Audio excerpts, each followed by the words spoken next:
On the main battlefields we see an increase in requests for postal votes by Democrats. After 5 months of tweets from U.S. President Donald Trump warning that voting by mail will result in massive voter fraud, a clear partisan divide is forming among those involved in this process. Election officials in key general election battlefield states are noticing an increase in demands for postal votes by Democrats, thus, they are reversing the trend of Republicans in some crucial states to generally dominate postal voting.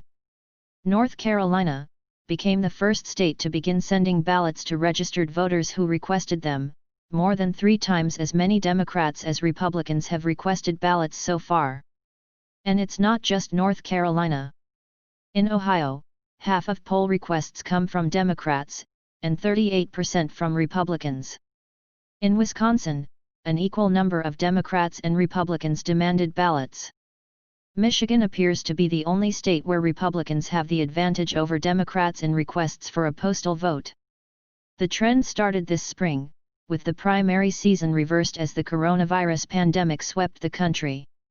Due to serious health concerns related to in-person voting at polling stations amid the pandemic, many states have taken steps to make it easier to vote by absent ballot, by mail or by depositing the ballots in a box-secure deposit. A recent USA Today/Suffolk University national poll said 56% of Republicans said they would vote in person on Election Day, compared to just 26% of Democrats.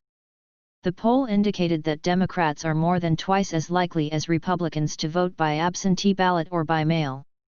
Last month, after opposing postal voting since early spring, the president flip-flopped in his accusation of postal voting, at least in Florida's case.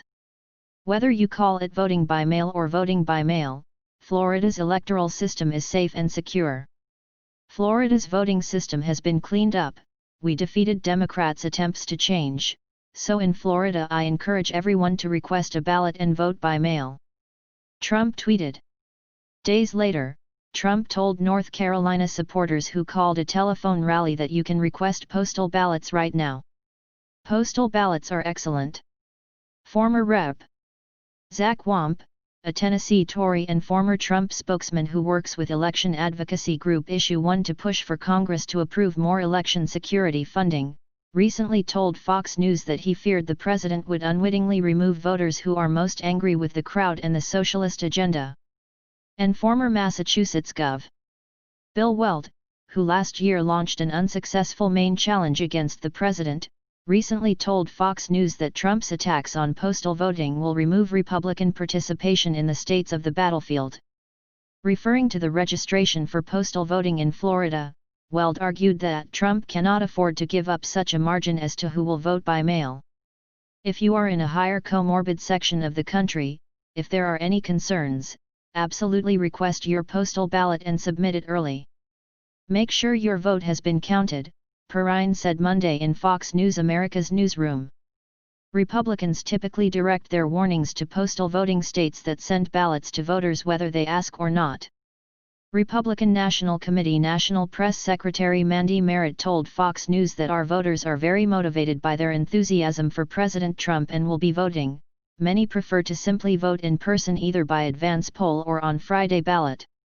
The reality is that no one is better at convincing voters than Trump's victory, and the Biden campaign simply cannot match our ground game.